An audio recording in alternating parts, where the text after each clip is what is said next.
Hello everybody. Today I'm going to be talking about one of my favorite applications that has become my best friend, and it is called Pear Deck. So Pear Deck is an interactive application that you can add on to your Google Slides to make your presentation, your lecture, your lesson plan, whether you're in person or remote, more interactive. So I'm going to try to run you through the basic steps of what to do for your lesson. So right now I just have my model lesson. I have my agenda. We'll go through the classroom rules. We'll say hello. We'll do a warm up, read a story, and answer some comprehension questions. So let's start with the classroom rules.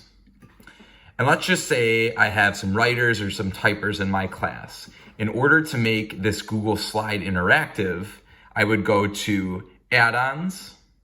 I would go down to Pear Deck for Google Slides add-on, and then open Pear Deck add-on.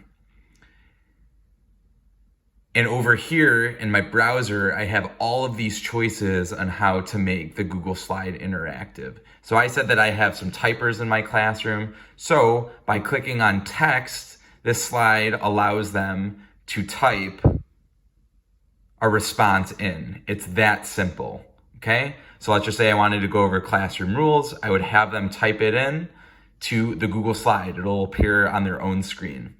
So let's go to the next one. So saying hello, sometimes I make it interactive, other times I don't, but let's go to the warm up, because this is one of my favorite activities for my kids to start any lesson. Warm up, time to doodle. All I have to do is go over to the draw icon, press the draw icon, and just like that, it's an interactive slide. So I usually like to start my lesson plans with 2 minutes for the kids to doodle on the slide. Let's go to the next one. So reading the story, if you want to incorporate comprehension questions within the story, that's great. Sometimes I do within the story and also after. So let's go to comprehension questions. So my first question I can ask is, why did the chicken cross the road? So you have a lot of options right now. You can have your students type your responses in the text, and you can have them do multiple choice or draw the answers. You can also have them drag options. But let's just say I wanted to do multiple choice. This gives you the option to put in your own answer choices. So let's just say I put in to get to the other side, because he was hungry, because he was thirsty. Those are all answer choices you could put in the Google Slide. I would say update slide. And then your kids would be able to answer multiple choice questions just like that. And like I said, one of my favorite things about Pear Deck is the ability for the teacher to see responses in real time. So when you open your teacher dashboard, I'll talk about that in a second, the teacher can see the students' responses in real time.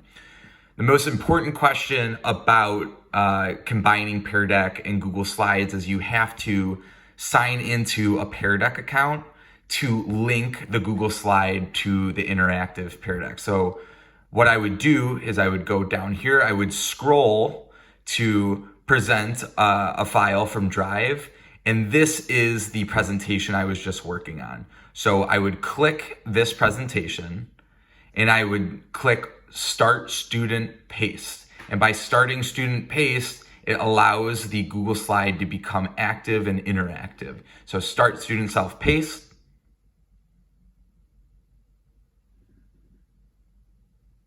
And then it says, welcome to Teacher Dashboard. So if you're in person or you're remote and you want to see your students' responses real time, you would go into the Welcome to the Teacher Dashboard.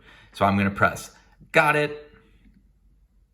And this is the most important part, or your slides will not be interactive. You have to copy the link from the Pear Deck website, and you have to transfer the link back into your Google Slide. Okay? So I'll just create another page, and I'll say link, and I have to copy and paste the link in, press enter. Bada boom, bada bing, you have an interactive Google Slide that both you and your students will enjoy. Thank you so much for joining. I hope this helps, and I hope this becomes your best friend.